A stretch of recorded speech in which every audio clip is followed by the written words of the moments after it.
All right, well, hello, people. Let's get this out of the way here. I do have some mints, simply because I have a little nasal congestion.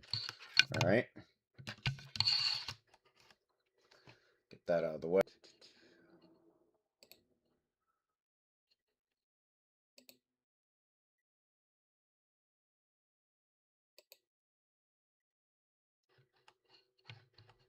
All right, what's going on?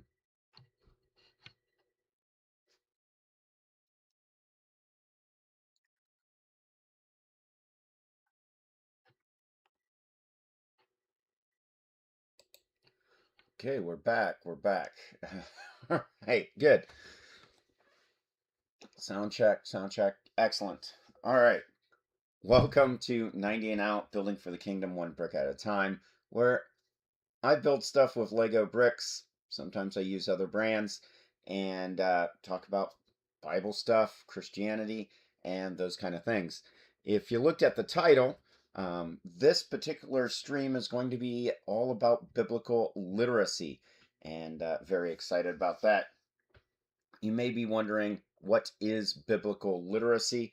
And, well, it's quite simply the ability to read, comprehend, and interpret biblical texts, understand their key narratives, characters, genres. There's definition in the description, but also simply to be able to read them for what they are and enjoy the beauty of their compositions. That's it. In the same way we'd read a newspaper or, say, Dr. Seuss or Shakespeare or History of the Colt Firearms Company, whatever the book is or the text that's being read, the reader needs to read them for what they are. And that's what biblical literacy is all about. It's simply reading the Bible for what it is. I'm not sure why I'm getting so much lag. If you're getting lag on your end, let me know. Audio's good, that kind of thing. Anytime we start a new live stream, there's sometimes some lag or bugs, but we are simulcast on YouTube and Rumble. Very excited about being able to do that. So if you'd like to help this channel, easiest way to do it is with the social media stuff. It doesn't cost you anything, takes almost no effort at all. You hit the thumbs up, you hit the thumbs down, make some comments, do things like that, right? And also, maybe this stream isn't for you. That's all right. You might know somebody who will enjoy it. Go ahead and share it with them and share alike. You can also help this channel financially with the Rumble tip jar, going over to Sticker Mule, the link next to our channel, buying some merch, that kind of thing. And you can get yourself a copy of Timeless Treasures Bible Outline by one of our collaborators, Diane Holt. First published quite a while ago. It was revamped in 2023 with a new edition. It's a great outline full of poems, acrostics for every book in the Protestant Bible. I think it's really cool. I like it. Definitely gotten use out of my copy. And if you would like your own copy, check out the link in the description and get yourself a copy. So, with that, we should probably get started on building some bricks and talk about biblical literacy. Before we do, this week is the between terms at Spirit and Life Seminary. So I'll be discussing how last term went with overview of the Old Testament. All right. Hold on. Okay. We got the push links. That's good. Well, it seems like our lagging has subsided. which is good. So let's get to it. This stream, get that out of our way.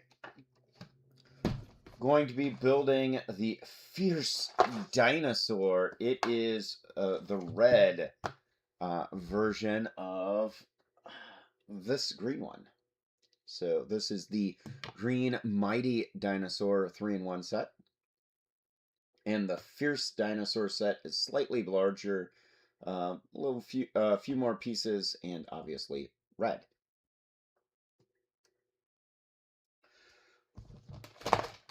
So let's crack this box open and get started.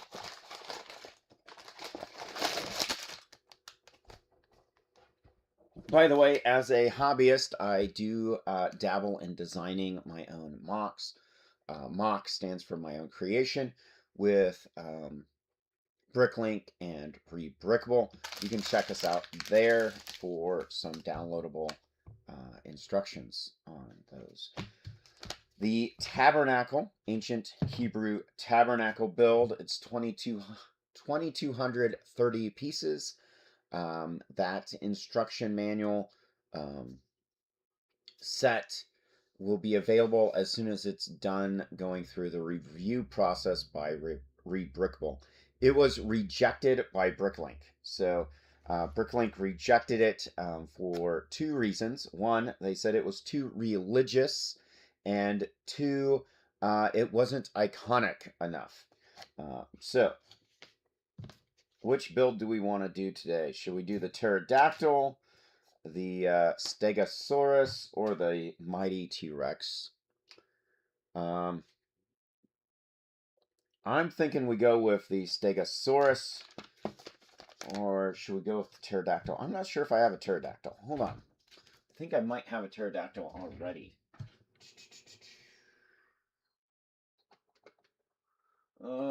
Let's see. That's my other dinosaur thing. I forgot what this one's called, but it's weird looking. I thought I had a pterodactyl.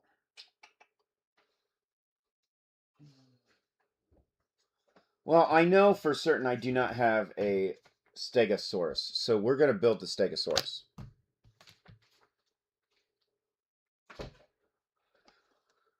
All right, so as I was saying about Bricklink, Bricklink rejected our ancient Hebrew tabernacle build, saying it was too religiously motivated and not iconic enough. So I find that fascinating, considering I don't know anyone who practices ancient, late Bronze Age Hebrew religious stuff. Now, don't get me wrong, we did use the Torah as our main source for building that set to scale.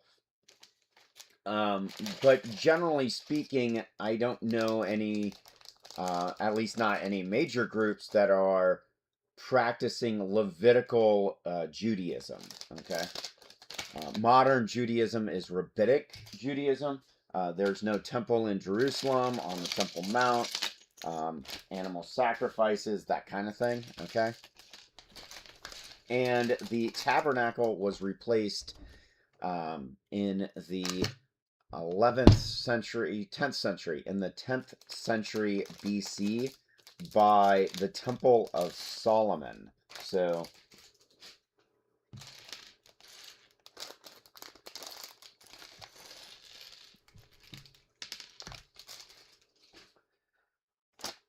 but Rebrickable is currently a competitor site. They are reviewing the build.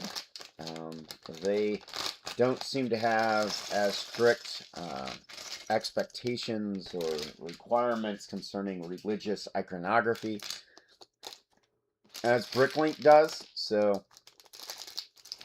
it's been under review now for a couple of days. They said it could take up to a week.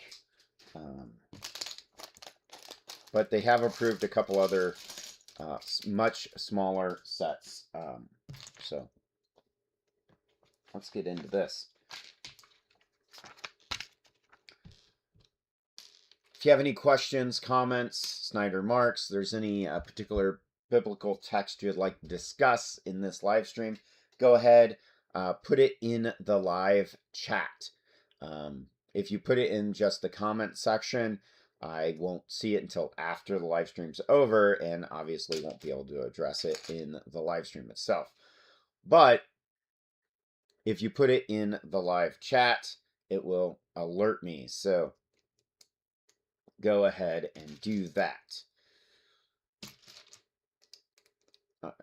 So the ancient Hebrew tabernacle build is 2,230 pieces, as already stated, but it is also built to scale.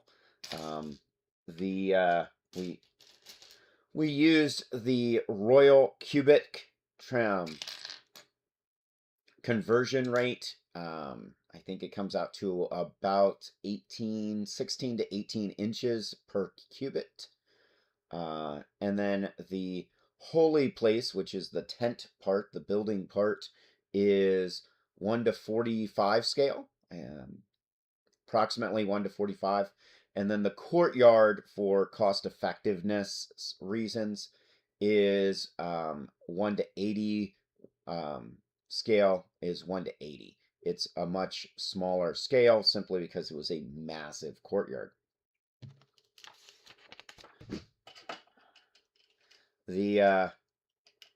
This right here, which is the Ark of the Covenant, including manna, the Ten Commandments, and Aaron's staff. So pretty cool little build right there.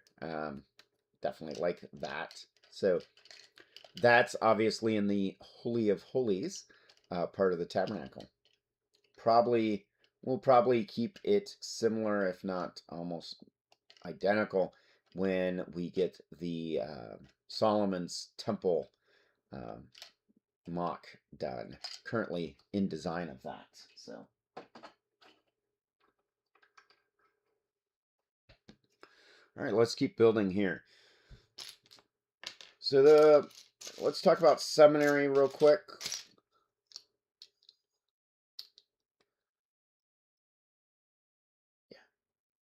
All right. So Spirit and Life Seminary, I really enjoy the classes there. It's an online school based in Cleveland, Tennessee. If you are interested in seminary, by all means, check it out. I would highly encourage anyone interested in studying the biblical texts or seminary in general to find a good seminary near them. I personally like Spirit and Life.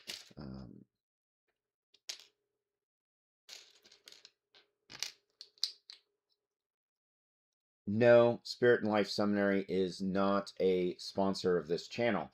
I'm simply a student there and really enjoy their classes. This past term had a class with Mirza, I believe is how you pronounce his last name. He is from Russia. Very intelligent man. Definitely enjoyed his class. Overview of the Old Testament, survey of the Old Testament.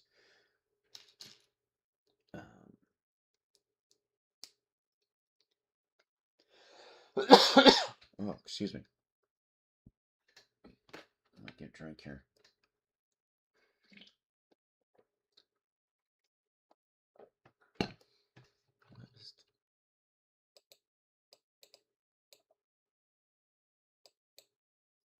It's weird.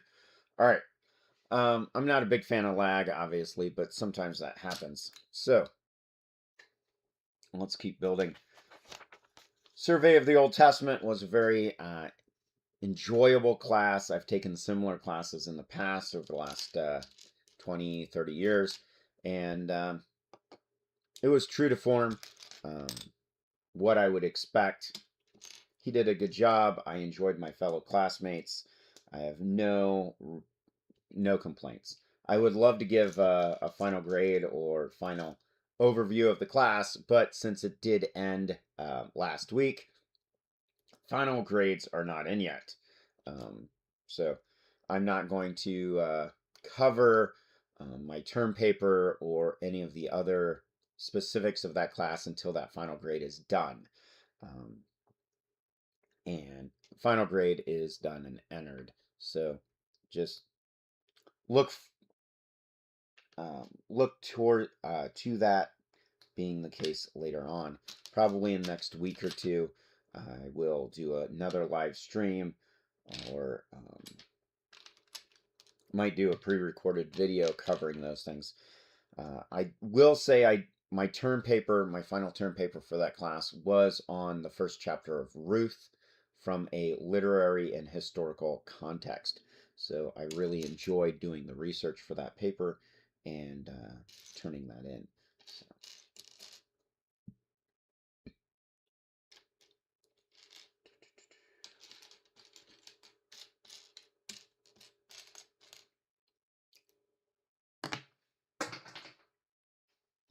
Oh. Well, that is the first piece I've dropped during this live stream.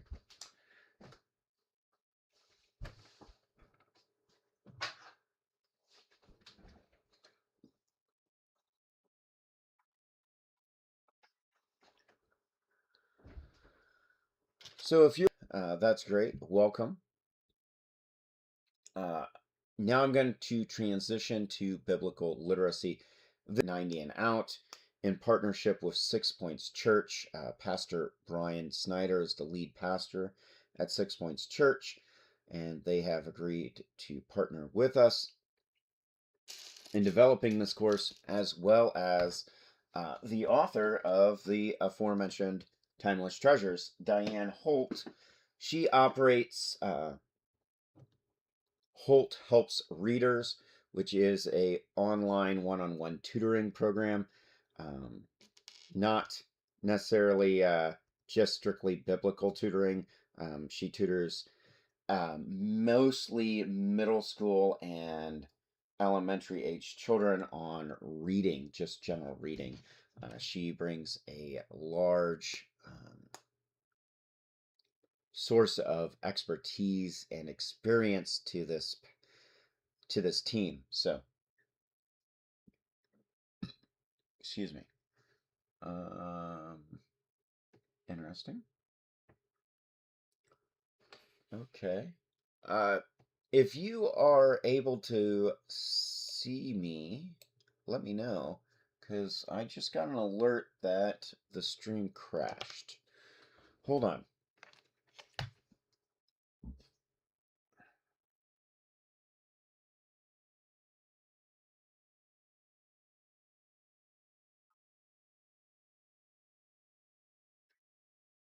I'm just getting a circle of loading circle. Interesting. All right, let me go over to YouTube and see if YouTube has got me going on here.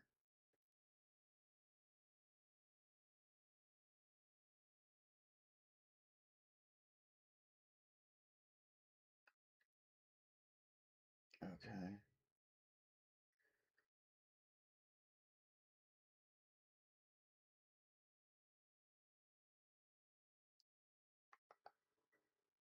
Okay.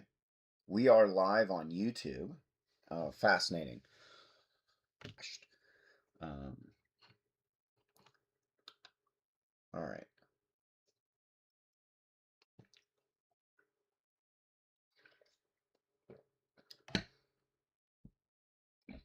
Excuse me. Okay, it looks like we're back up. It looks like we're back up. Okay. All right. For those of you who are just now logging in, we are building the Stegosaurus build for the Fierce Dinosaur set from Lego and talking about biblical literacy. What is biblical literacy? Biblical literacy is the ability to pick up any of the texts contained in the Protestant Bible and read them, comprehend what they say, interpret what they say for what they say, understanding their key narratives, genres, overarching stories and plot lines as well as themes. That's it. A nice way of saying simply being able to pick up the text and read it for what it says. All right? That is what biblical literacy is all about. Here at 90 and Out, we have partnered with Holt Helps Readers, hosted and operated by Diane Holt, as well as Six Points Church lead pastor Brian Snyder, to develop a biblical literacy course going through all 66 books in the Protestant Bible. Because, let's face it, if you are not familiar with the Bible, you may be under a misconception that it is one book. And you may also be pretty intimidated by the sheer volume of text. I mean, just look at the shelf behind me here. I've got a number of Bibles here. None of them are very small, like this one, okay? Even though it has pretty decent sized print, when you open up, there are 4 columns of text there. Like, there's a large corpus of writing. And it is not one book. It's in fact 66 books written by over 40 different authors in 3 different ancient languages on 3 different continents over a period of about 1,500 years. And if that sounds like a tongue twister, or, it's because it kind of is. It's a very large corpus of writing. And as such, it can be pretty daunting for the newbie. But not just the newbie. It can be pretty daunting for pretty much anyone. Most biblical scholars will focus on one or more of those texts or one genre in those texts, kind of thing. So, for example, Bart Ehrman. Bart Ehrman is an agnostic biblical scholar and professor. He, up until very recently, was a tenured professor, teaching professor at UNC in Chapel Hill. He specializes in the New Testament. The New Testament is 27 books and writings out of the 66 total books and writings. All right, the Old Testament is 39. Notice he doesn't specialize in biblical texts as a whole, but specifically the New Testament. Other scholars will specialize in, say, just the Torah or just the prophets. A lot of others will focus in on specific areas, like the Gospels, for example, which are Greco-Roman.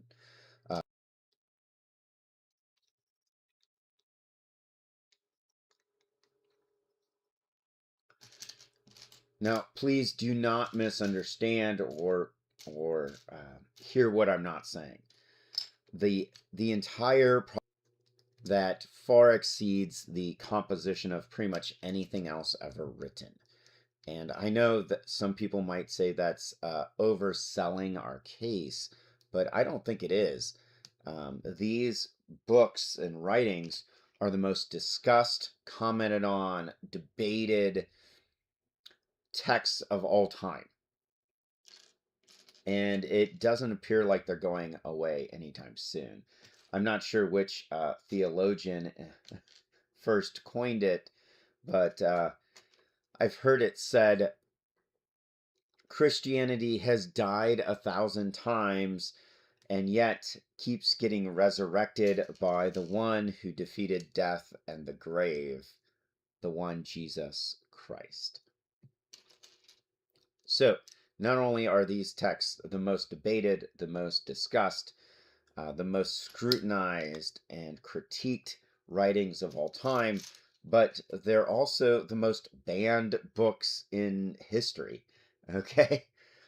Are we freezing again? They're the most banned books across the board. Like, there are entire countries that have banned these books. I firmly believe that these books can be read by the novice reader as well as the scholar alike, and be appreciated by both. I don't want you to take anything, my word for anything Scripture has to say. I want you to pick it up and read it for yourself. Okay? I want you to read it for yourself. Don't take my word for it. Don't take your pastor's word for it. Don't take some guy on the internet's word for it. Pick up these texts and read them for yourself. And that's what biblical literacy is all about. It's not super complicated or complex. It's just simply being able to pick up these texts and read them and understand what you're reading. Now, make no mistake, some of these texts can be pretty complicated and in depth. That is absolutely true. Some of them can be pretty difficult to read and pretty difficult to understand, like the dreams recorded in Daniel, for example. And here with biblical literacy, we're not going to start with those, although a lot of people do because they get a lot of attention and focus. Like eschatology is the study of the end times or the end of the world, and it pops up here and there every couple of years or so. You'll get some theologian or pundit or somebody going, the end of the world is happening, right? Well, here at 99 of those texts, but we do 15 phases. We are going to be rolling out biblical literacy, an online course, simply reading through these texts. And we're not going to start with Genesis and go to Revelation. We're also not going to start with, say, the Greco-Roman biographies, Matthew, Mark, Luke, and John, and go through the New Testament in the back. We're not going to be doing it that way. We're taking a very different approach to these texts than pretty much anything we have ever seen, and that is a literary focus. So we're going to go from the simplest, shortest, most direct texts to the more complicated and in-depth texts. So when you were probably in school, you probably started off the King James translation of the Christian Bible because, hey, they were going in right from the get-go, okay? Now, is there precedent for that? Yeah. Noah Webster with the blueback speller throughout the 1800s and into the 1900s. But generally speaking, that's not how most people learn how to read. Most people learn how to read using some pretty basic reading techniques and books, right? So for example,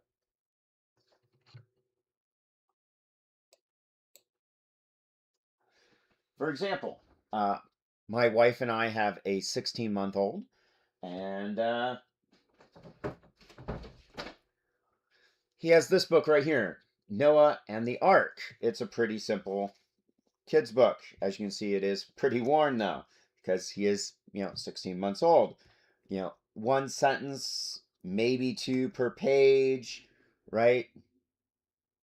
Pretty easy reading. The sentence construction is pretty simple, pretty basic, right? Another one would be this one, My First Objects. It's level 1. We have plate, knife, fork, spoon. You get the idea, right? All right. We want to take a similar approach, put that back there, to these texts. Now, most of the time when you see a Bible, it's the entire Bible, right? Like this one. This is the King James Version, Thompson Chain Reference Study Bible. I've had it for a very long time. If memory serves correctly, it was a graduation gift from my parents when I graduated high school. Very small print. It's all 66 books plus a ton of reference material, right? Or another common way of finding these is this one right here. All right. This one is actually not that common because of how it's written. It is the um, monochrome Bible, but it is a New Testament only. It just contains the New Testament, right? And as you can see, it's still pretty beefy. Rarely do you see these 66 books and writings printed by themselves. And I think that's where we get the misnomer that it is one book and not, in fact, a lot of books put together as a collection. Is because most of the time you're going to see it as one book, like one binding. But we want to take here with biblical literacy this same type of approach to reading as you would find in, say, an elementary school reading class. We're going to take the easiest reading text first and then grow and develop into the more complex books. Excuse me. So,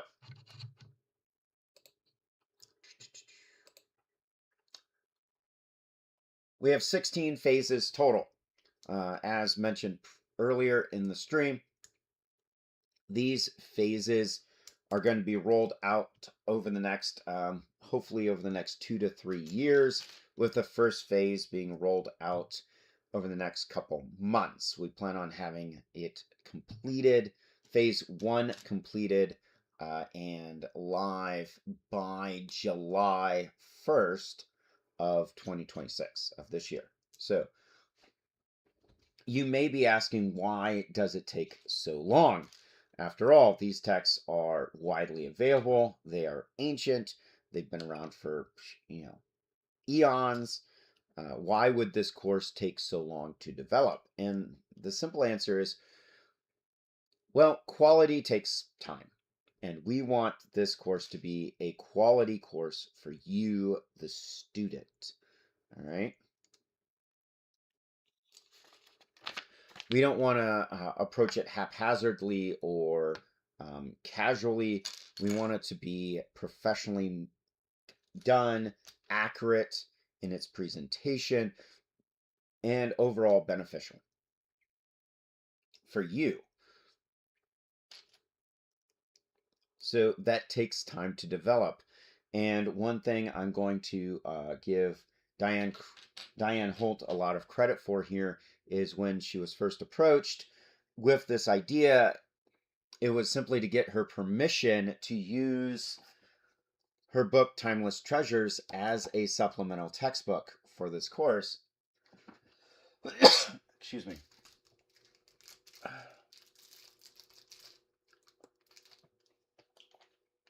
It was simply to get her permission to use her book as a supplemental textbook. Little did I know at the time that this is something that's been near and dear to her heart for literally decades.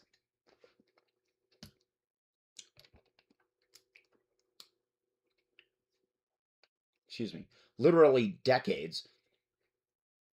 And I find that exciting. Okay. Put that over there.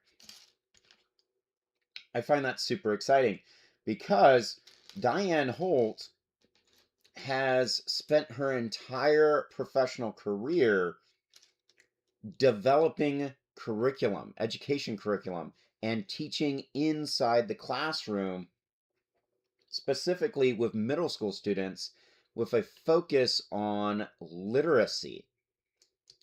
Yeah. Now, I knew that she has spent over 20 years as a teacher,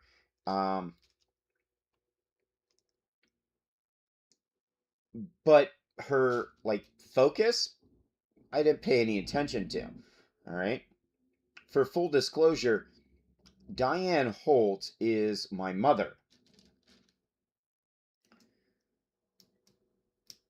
And once I became an adult, even when I was a teenager and she was a teacher, I didn't really pay much attention to what she taught, like what class or any of that.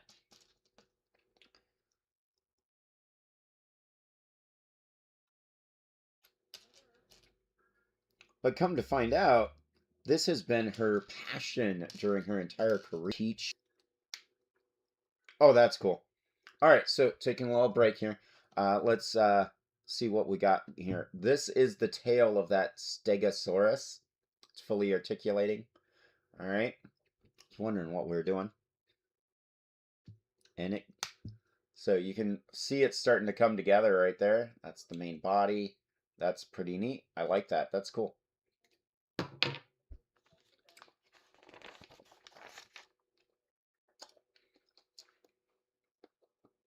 So she has graciously volunteered to develop the curriculum we're going to be using with biblical literacy, and it has expanded from just that first phase of looking at a handful of books in the Bible to approaching all of the books in the Bible, all 66, and I'm here for it.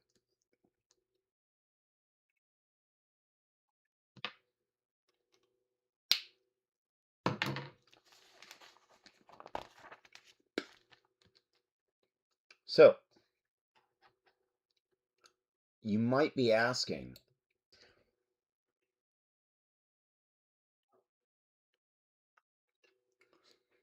a phase in a curriculum is a subsection of a course. Um, in this case, the entire course is biblical literacy. Each phase, there are 16 of them,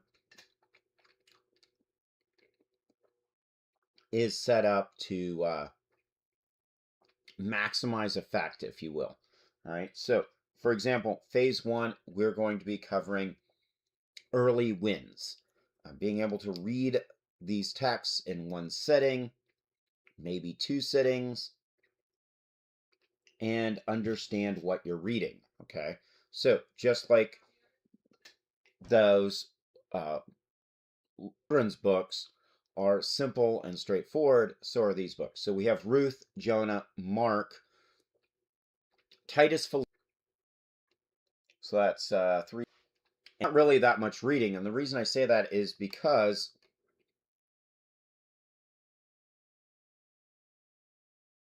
okay, some of these books are the shortest books in the entire Bible. So, for example, 2nd and 3rd John usually take up about a half a page in most Bible printings. All right, they're super short. It's going to be over 6 lessons, and we want you to build confidence in your reading ability. So we don't want to throw you in the deep end right away. Instead, we want you to read texts that are relatively straightforward. Ruth is a ancient Near East historical narrative focused on the title individual, Ruth, and what happens to her, specifically in regards to a romance, her life with her mother-in-law, Naomi. It's a beautiful story. It takes place during the period of the Judges, which is the late Bronze Age in the ancient Near East. And the reason it is so impactful is it helps establish the dynasty of King David. Ruth is the great grandmother of King David.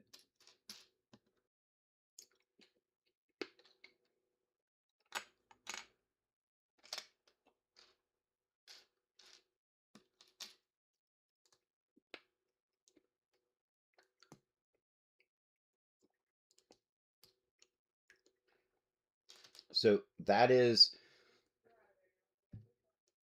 important as far as historical narrative is concerned, but it can be read as a standalone book because of its concise construction. Then we're going to be reading Jonah. Jonah gets a lot of attention.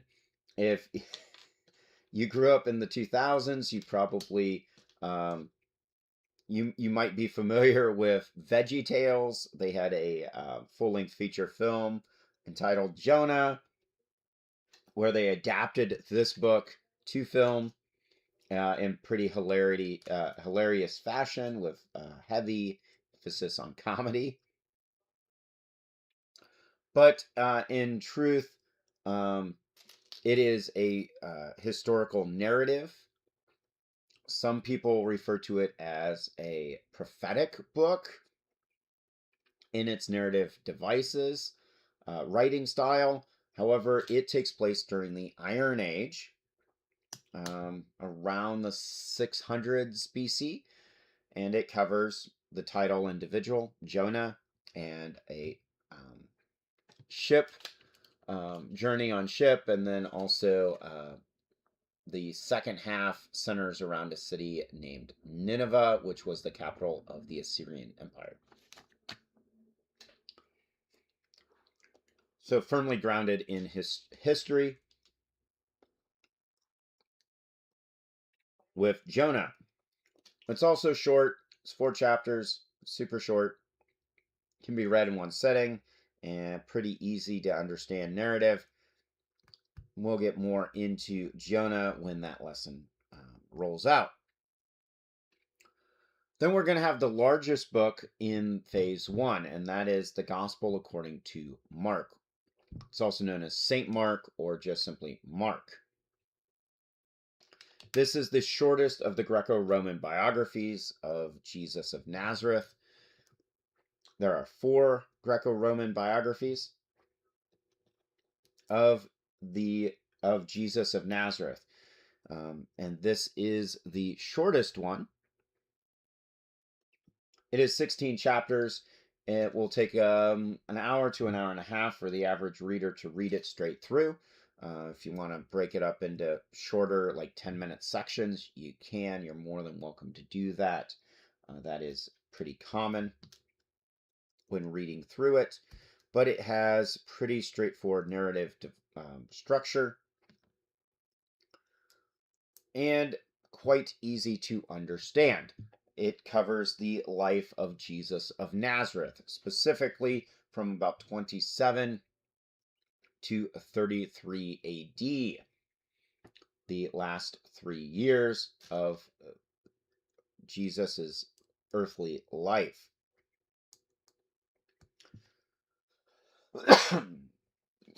And it is definitely steeped in historical events.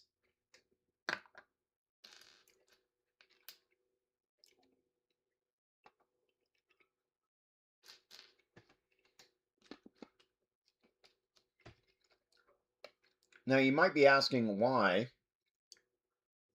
we are looking at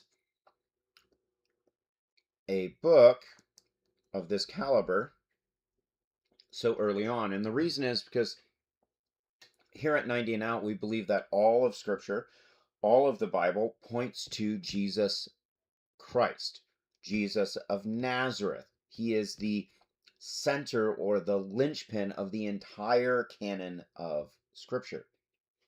As such, we want to have that in the reader's mind fairly early on.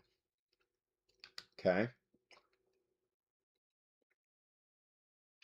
Because having a basic understanding of who this first century Jewish rabbi was is going to inform how we read and interpret everything else. Okay?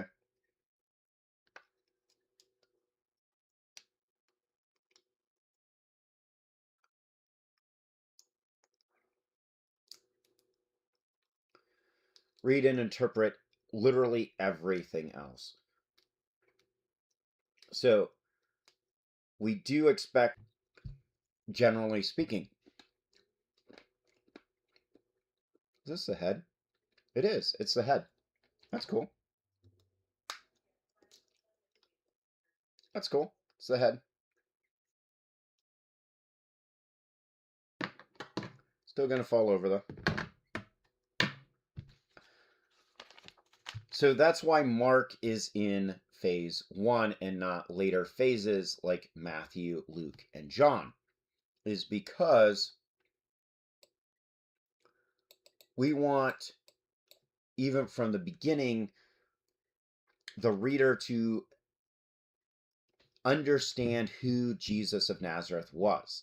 He was a first century Jewish rabbi who made some pretty explicit claims concerning deity and things of that nature. But also, he references these older texts frequently. The other aspect of that is, in order to understand, gain a good understanding of texts that come after Jesus of Nazareth, it's important to have that foundation first. Okay, so where Ruth and Jonah get your feet wet, Mark ramps it up to really shine a light on the overall focus of the entire canon or collection of writings here. 16 chapters, it's still very manageable. Most people with a 4th or 5th grade reading level can read through it fairly easily. Its construction is pretty straightforward.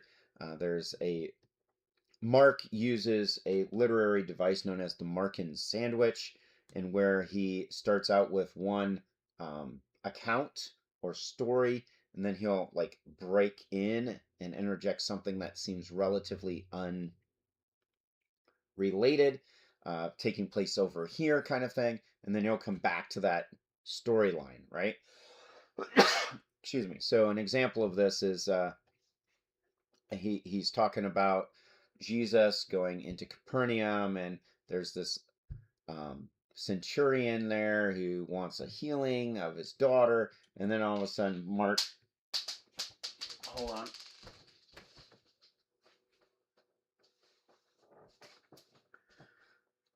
All right. Then all of a sudden Mark will cut back to what's going on with John the Baptist, and then he cuts back to the centurion, right? It's very easy to follow, however, so don't mistake this as being super complex. It's a pretty simple, straightforward writing narrative style, okay?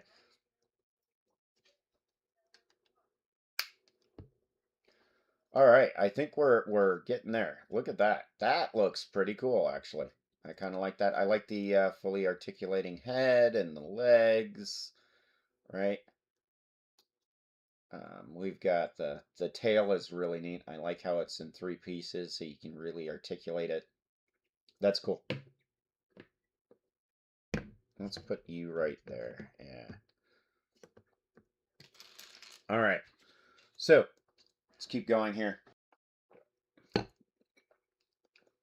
If you're just tuning in here at 90 and Out, this is the Biblical Literacy live stream with Building for the Kingdom one brick at a time. For about an hour now, I've been talking about biblical literacy. Comments, shares, all that good stuff. We are building a Stegosaurus out of Lego bricks. It's part of the Fierce Dinosaur set, 3-in-1 creator set. It's pretty neat.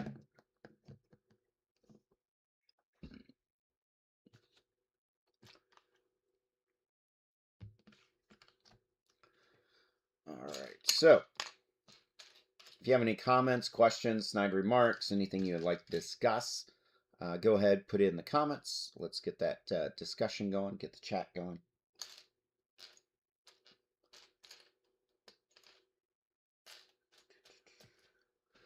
One thing I will say about these instructions is sometimes the red pieces look like they're orange in the instruction sheet. Yeah, just an observation.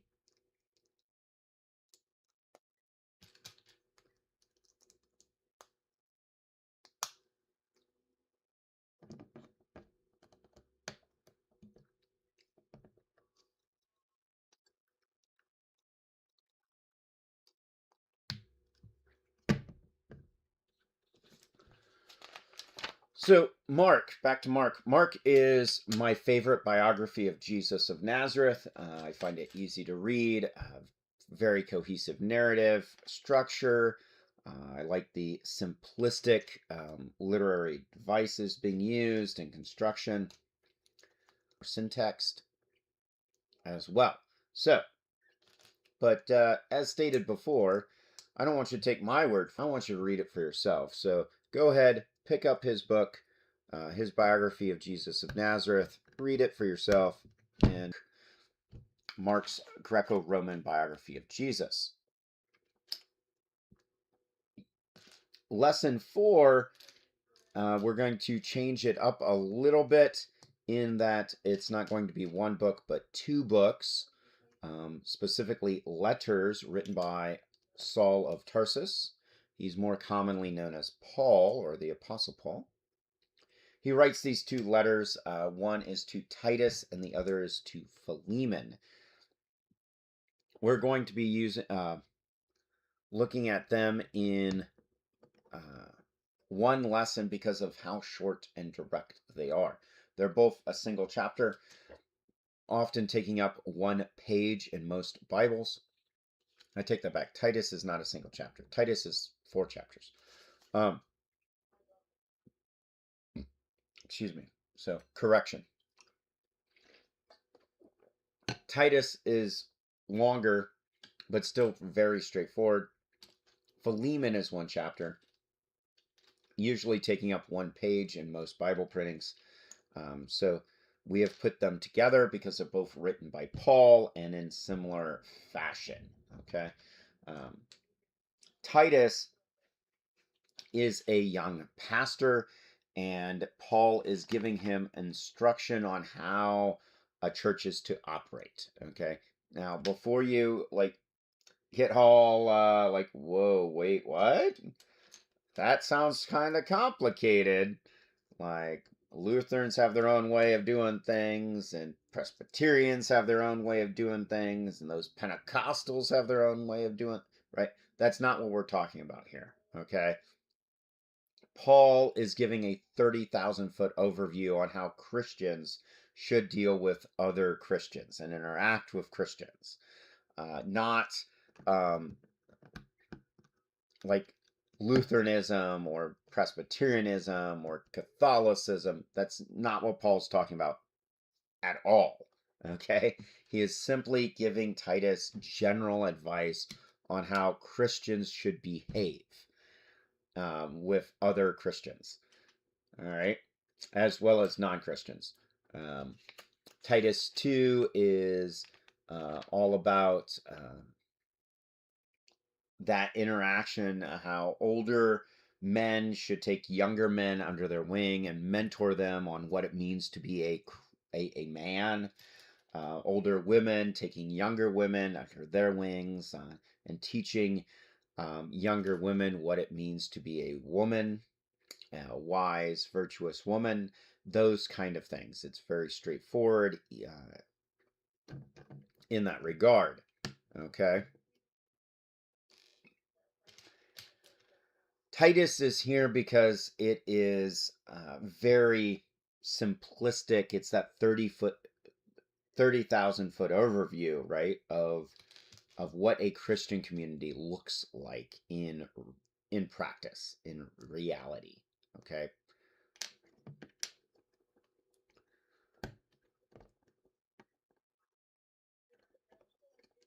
And then we have Philemon, and Philemon, as I mentioned before, is 1 chapter. It's usually 1 printing, takes up 1 page. In most Bible printings, it is super, super short. But do not mistake its length for lack of depth. All right. So if Philemon looks like a wading pool, just go ahead and wade in it and see where it takes you. Because this is a personal letter written by Paul to a wealthy aristocrat and slave owner named Philemon. Before my comment section starts blowing up about slavery.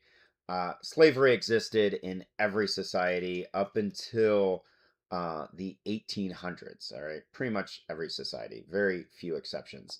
And the Roman Empire definitely had slaves.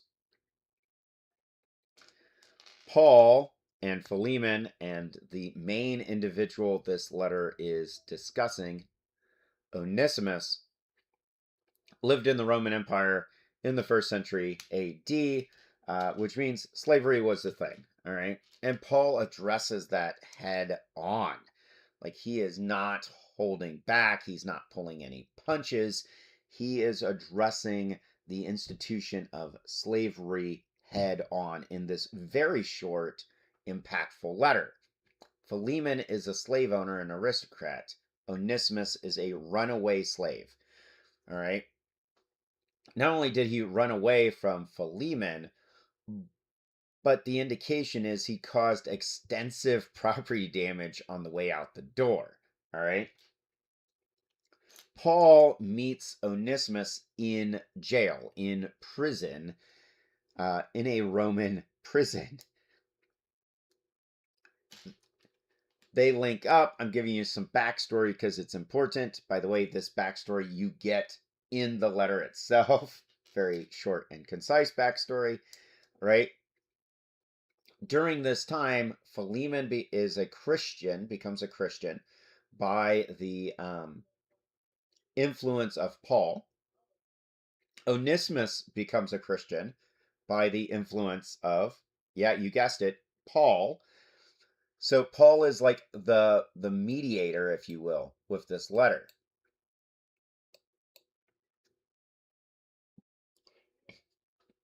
Paul is the mediator with this letter, which is kind of cool. He has directly led both parties to Christ, right?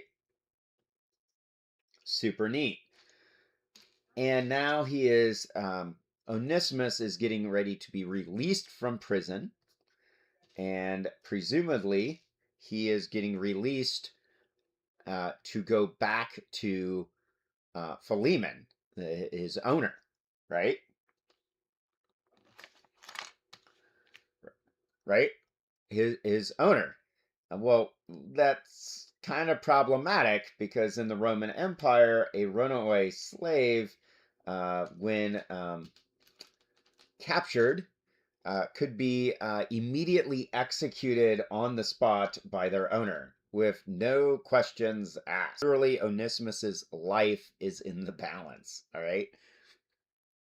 That is not hyperbole. That is Philemon on the spot. Now, obviously, Paul doesn't want that, and I'm fairly certain Onesimus doesn't want that. So Paul writes this letter, and which Paul requests, that's the other beauty of it, it's not required, it's requested that Onesimus is not only welcomed back by Philemon as a runaway slave, but more specifically as a son, an heir to Philemon's estate, which is pretty impressive. That's a huge deal, okay? And by all historical accounts and measures, we have a good reason to believe Philemon does it. And the main reason we have reason to believe that is we have the letter, right?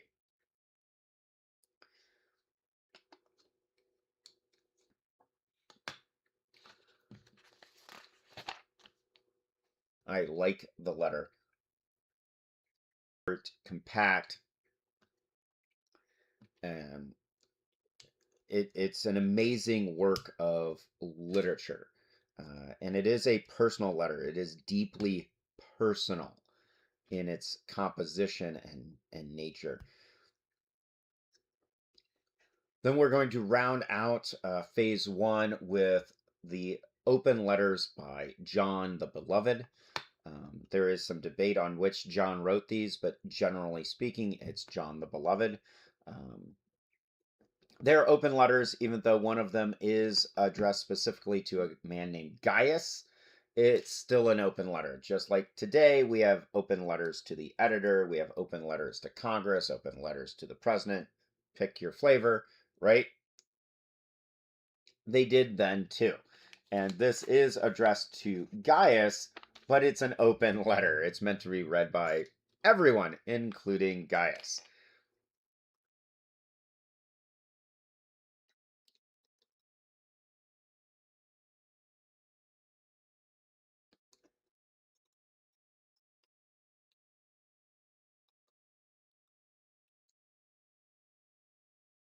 Uh, um, oh, okay. That that works. Interesting.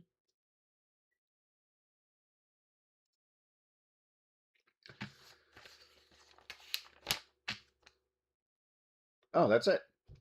Really? I'm sorry for sounding distracted or disappointed, but that is the Stegosaurus build. And as you can see here, there is a pile of extra pieces, like an absolute pile of extra pieces here. Um, Interesting. So the main build for this set is handedly the T-Rex. However, I already have a T-Rex, the green one right there. Um, and the other build is the pterodactyl, which I think I do have a pterodactyl. I'm not sure where it's at, but I'm pretty sure I have a pterodactyl. So hold on.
Um,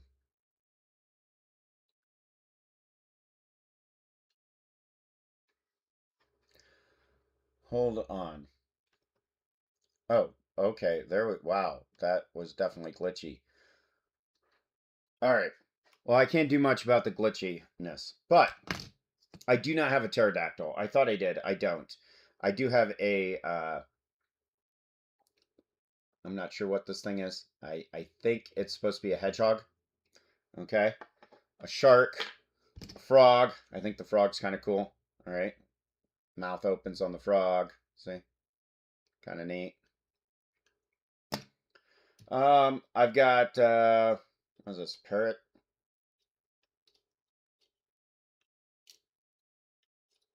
Kind of a weird bird, tropical bird.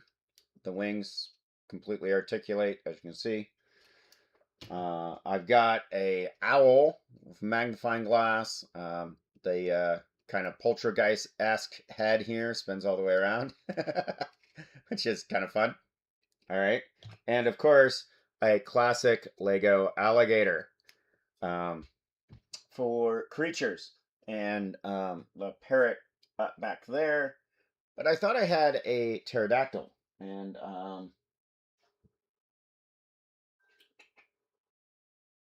don't see it. So uh, maybe I'll look for it, come across it, find it for next stream. But we can compare these builds. We'll set those off to the side. And a lot of times with these 3-in-1 builds, there is a main build, and then the other two builds are pretty lackluster with a ton of extra pieces, and they're just not really that interesting. If you've seen some of the other live streams where I build those, you may notice that. Okay. But this one, I actually really like the Stegosaurus. I think it's pretty cool. I was just expecting to use more pieces.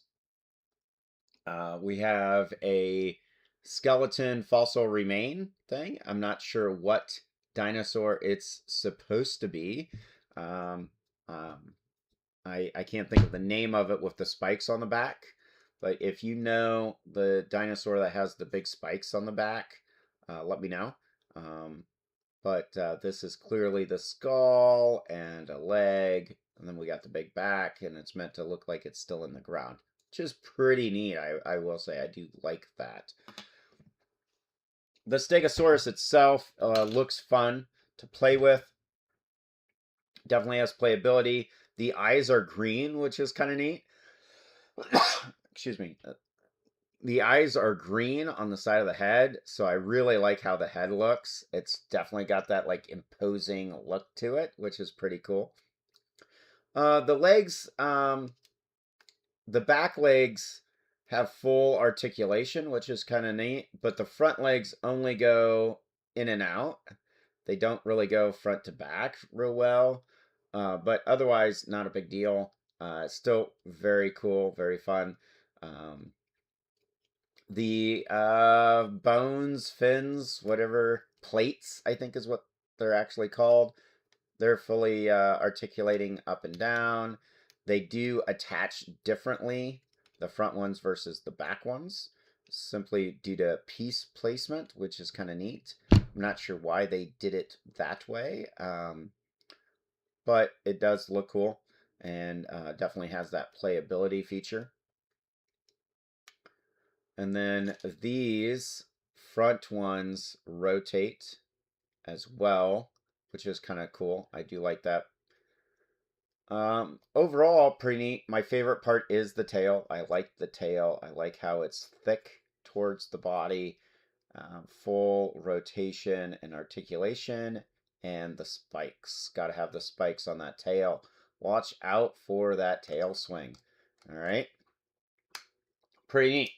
So, while we continue the live stream, since we have so many extra pieces, we'll set those creatures off to the side. Let's see what we can put together. Maybe we can put together something with these extra pieces and continue to talk about phase one of biblical literacy. As stated, phase one is expected to roll out over the next 1 to 2 months, 3 months. And John's letters. So John's letters are open letters. They're pretty much the gospel according to John in a nutshell, or the Cliff Notes version, if you will. First John, that open letter is the longest of the three by quite a bit, but it is still super short, about the same length as Titus. Second John and Third John both take up about a half a page in most Bible printings. Most Bible printings, they're going to take up about a half a page.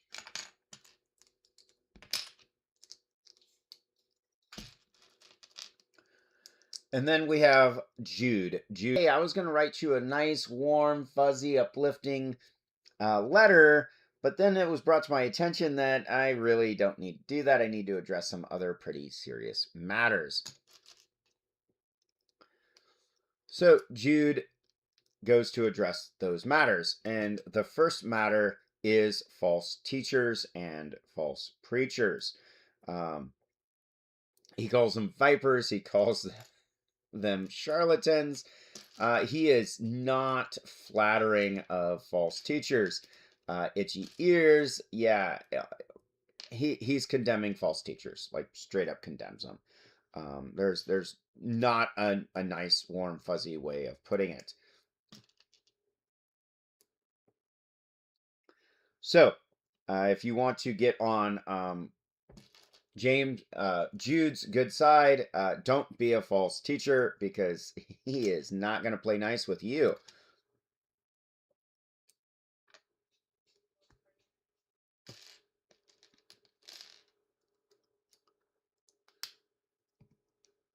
So Jude talks about false teachers. He talks about contending for the faith and pursuing to the end, regardless of what's going on, and steadfastness. Here's the really fascinating thing about Jude. Jude is a shortened version of his given name. Okay, his given name is Judas. No, not that Judas, not the one who betrays Jesus and ultimately commits suicide, not that Judas. Judas was a common name in the first century in Judea, and his full name is Judas.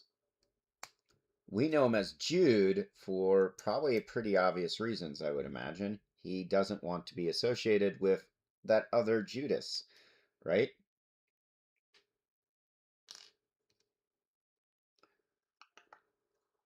Huh.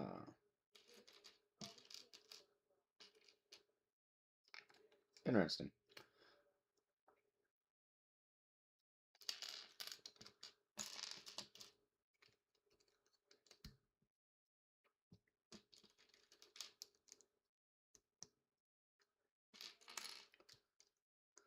So it's that Judas, right? Now, who is Jude? Why is this short letter about false teachers in our Bibles, right? Well, Jude is the half brother of Jesus. But he doesn't play the family card. He doesn't introduce himself as the half brother of Jesus. No, he doesn't do that. He says bondservant, and the word there literally means someone sold into slavery. Yeah. Um, Bondservant of Jesus Christ, which is pretty strong language. Yeah,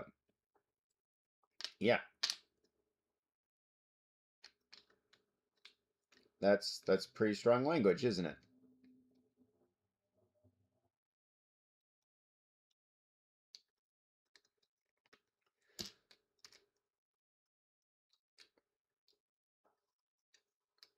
So he refers to himself as a bond servant.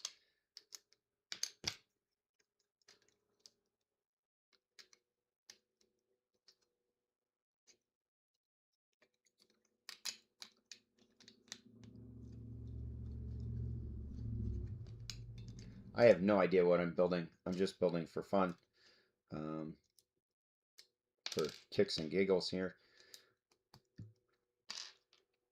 And then he says he is the brother of James. And this is the James that writes the letter James. In the New Testament, he is the brother of Jesus, half brother of Jesus. And that gives us the family trio there, right? What makes this so fascinating about Jude? That he is the half brother of Jesus.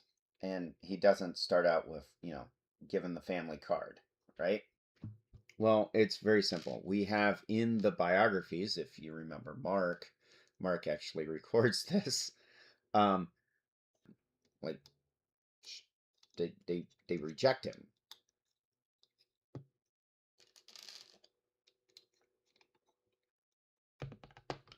So, um, you have his immediate family rejecting him.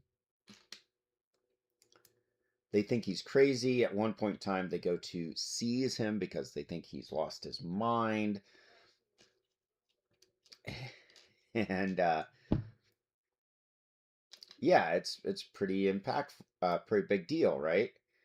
But after his death and reported resurrection, you see James becoming very prominent in the New Testament. He becomes quite prominent. He is um, a major player, if you will. And then you also find that Jude, the younger brother, picks up as well and becomes a Christian, outspoken. All right. Church history tradition has both of them suffering martyrdom, which I find pretty fascinating. Because I'm telling you right now, I have 3 older brothers. We're very close in age. And if any of those 3 started going around telling people they were the Messiah and King and God, I would say they were full of it. All right. Like, no holds barred, absolutely full of it. But we don't see that with Jesus's half brothers. We see the exact opposite. Not only do they not claim he's full of it, but they start proclaiming that he was telling the truth, and he is who he claimed he was. Now, your mileage on how compelling that evidence is probably going to vary, depending on who you are, but at the end of the day, it is still undeniable what they proclaimed. And they were sincere in that proclamation.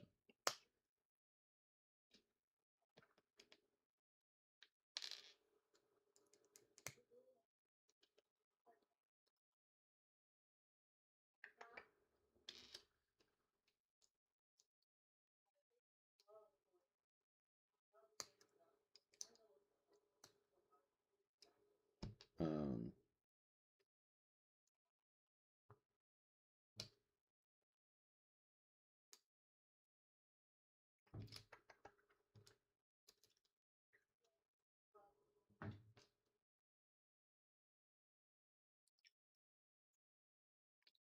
So, what are you guys' thoughts? Chat's pretty quiet today.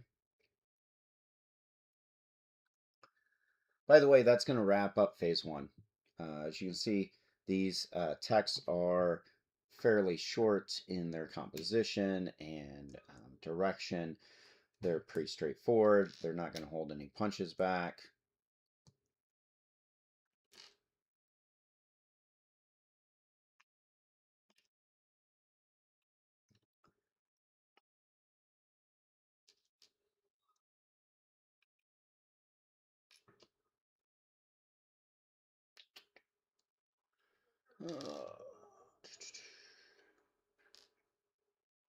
Starting to run out of ideas for this thing.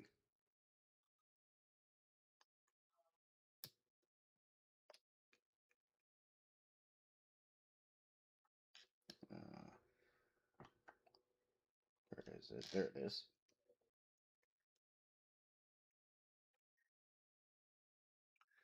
But let me know what you guys think. And I do mean that sincerely. I want to hear from you, the viewer.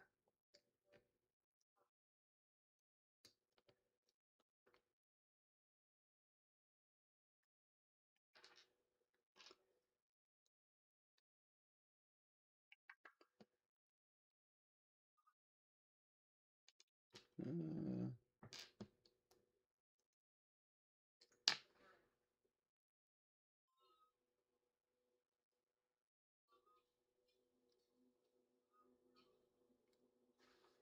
do, do, do.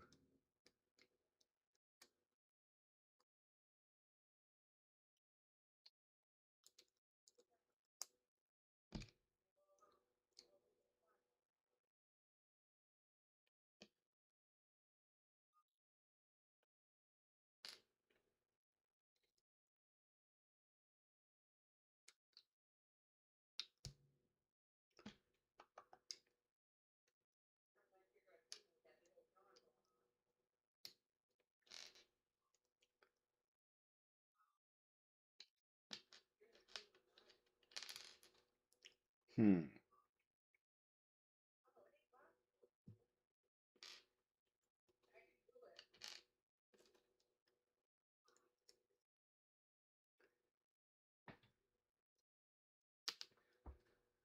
All right, I give up. I don't know what that is. Or that. All right. So, whew. The last lesson in phase 1 is going to be just a wrap up and overview. We want you to be able to read these books simply for what they are. Okay.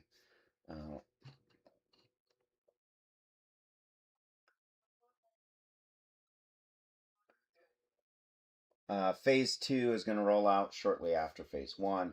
It's going to be historical origins, and the primary texts for that are going to be Genesis, Exodus, and Joshua, in that order. The beauty of phase 1, however, is you don't have to read these texts in the order we're presenting them. We do recommend reading them in that order, but it's not required. However, in phase 2 and some of the other phases, the order of the books is very important because the subsequent books are going to build on the previous books. Okay, so Jonah doesn't really build on Ruth, and Mark does mention Jonah, but you don't have to be familiar with Jonah to understand Mark's narrative. Now, we do recommend you read Mark before you read the letters, but again, it's a recommendation. So, I was expecting the stream to last about 2 hours. It's been about an hour and a half now, but I was also expecting this to take longer to build. So sometimes that's how it works. So yeah, I think that's going to probably conclude this live stream. Bunch of extra pieces. Holy moly. I mean,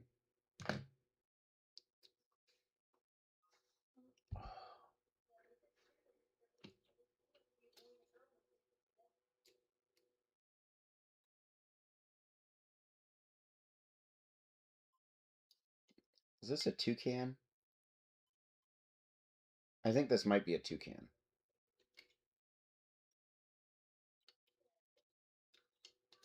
I don't know. If you know what kind of bird this is, let me know, because I forgot. I think it's a toucan.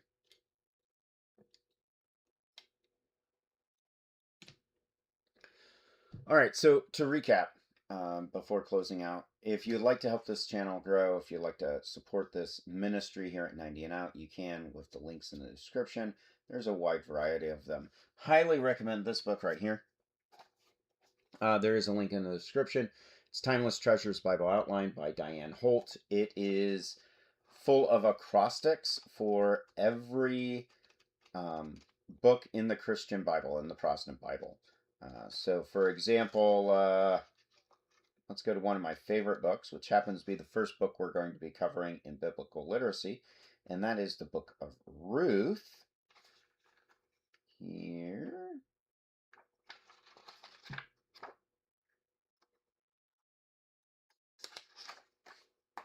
Book of Ruth. In Ruth, a kinsman acts in grace to give the Gentile bride a place. During the Old Testament time of Judges, God gives a glimpse of hope, faith, and love. And then you've got the 4 chapters, which spell out Ruth. Ruth stays with Naomi, understanding Boaz, threshing floor affair, and a husband for Ruth. One who wants to... If there's any subject you'd like me to cover in future episodes, you can. Live streams are going to be fairly regularly on Fridays from here on out for the foreseeable future. And yeah, that pretty much covers it. If there's no questions in the chat, we're going to go ahead and conclude this live stream. So thank you. May God bless you and keep you. May his face shine upon you and give you peace. I'm Timothy Holt. This is 90 and Out. Building for the kingdom one brick at a time. If you'd like to see some of our mocks, you can check them out over on Rebrickable. Yeah, so we'll see you later.